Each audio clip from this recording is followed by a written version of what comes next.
Assalamualaikum warahmatullahi wabarakatuh. Halo teman-teman, selamat datang di channel aku. Jadi, di video ini aku bakal bedah materi bahasa Indonesia yang super cepat dan gampang dipahami.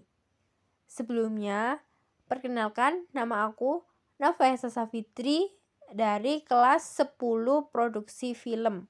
Ada 4 materi yang bakal aku bedah atau aku bahas. Ada negosiasi, biografi, sejarah, dan puisi.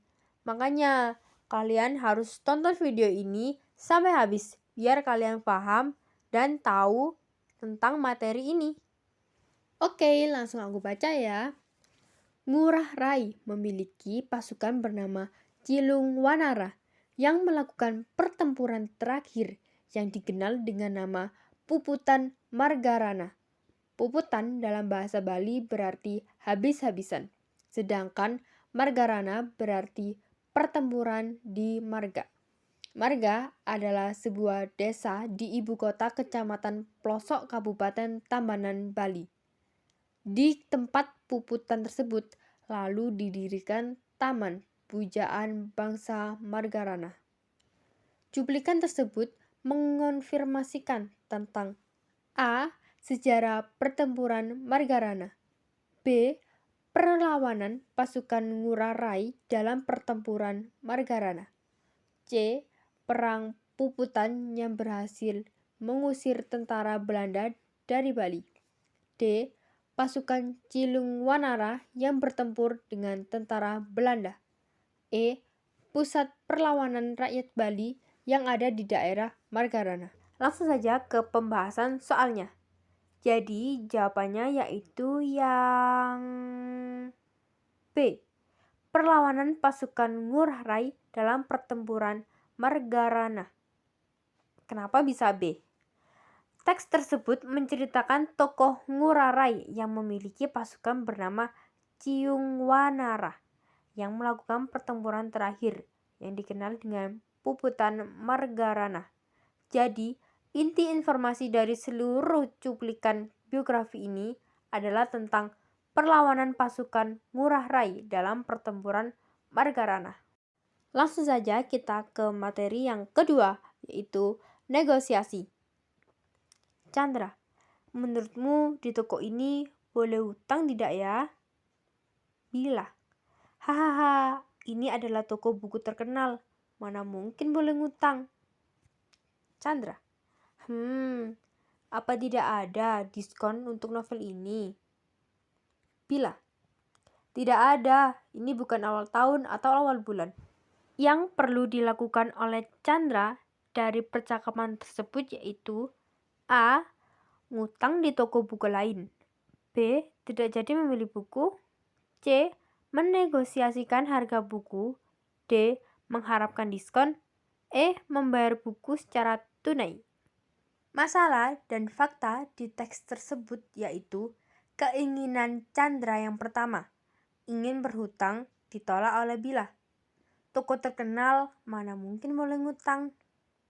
Keinginan Chandra yang kedua, meminta diskon, ditolak oleh Bila. Tidak ada, bukan awal tahun atau awal bulan. Kesimpulan atau solusi yaitu karena opsi utang dan diskon tidak bisa dilakukan, maka tindakan yang paling logis bagi Chandra untuk mendapatkan novel tersebut yaitu E. Membayar buku secara tunai. Baik, kita lanjut ke materi yang kedua. Materi yang kedua yaitu puisi. Hanyut aku, Tuhanku, dalam lautan kasih-Mu. Tuhan, bawalah aku meninggi ke langit rohani. Penggalan puisi di atas menginformasikan A. Ekspresi kegelisahan dan kerinduan penyair untuk bertemu Sang Kholik, B. Ekspresi kejengkelan seorang manusia karena terlalu lelah dalam sebuah pencarian, C. Ekspresi kekecewaan seseorang hamba kepada Tuhannya, D. Kecintaan seseorang dengan yang dikasihinya, E. Kondisi keterpaksaan penyair dalam menghadapi hidup dan kehidupan. Larik puisi Hanyut aku Tuhanku dalam lautan kasih-Mu. Tuhan, bawalah aku meninggi ke langit rohani. Kata kunci Tuhan, bawalah aku meninggi ke langit rohani menunjukkan kepasrahan yang mendalam serta keinginan atau kerinduan jiwa yang penyair untuk mendekatkan diri atau bertemu secara spiritual dengan penciptanya, Sang Kholik. Jadi pilihan yang tepat adalah yang A. Ekspresi kegelisahan dan kerinduan penyair untuk bertemu Sang Kholik. Nggak terasa ya sudah sampai di materi yang terakhir, yaitu materi sejarah. Sementara itu, Hanyam Waruk juga pernah memperingatkan Gajah Mada. Dia akan memberikan putrinya itu memenuhi ambisinya menguasai wilayah-wilayah di Nusantara, kecuali wilayah kerajaan Sunda. Bagi Hanyam Waruk, kerajaan itu merupakan leluhurnya. Oleh karena itu, lewat perkawinan diharapkan pihaknya bisa mempererat ikatan dengan kerajaan satu keturunan itu. Sikap yang sesuai dengan cuplikan tersebut adalah A. Gajah Mada tidak harus menguasai kerajaan Sunda. B. Wilayah kekuasaan Raja Hanyam Waruk perlu terus diperluas. C. Seluruh wilayah Nusantara harus dikuasai oleh Gajah Mada.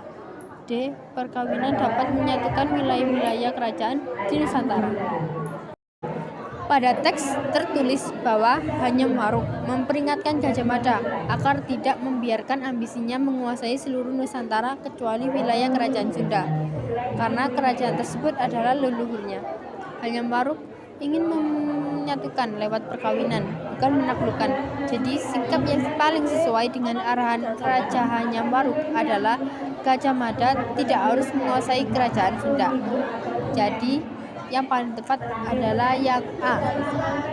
Gajah Mada tidak harus menguasai kerajaan Sunda. Sekian penjelasan materi bahasa Indonesia dari saya. Semoga bermanfaat. Wassalamualaikum warahmatullahi wabarakatuh.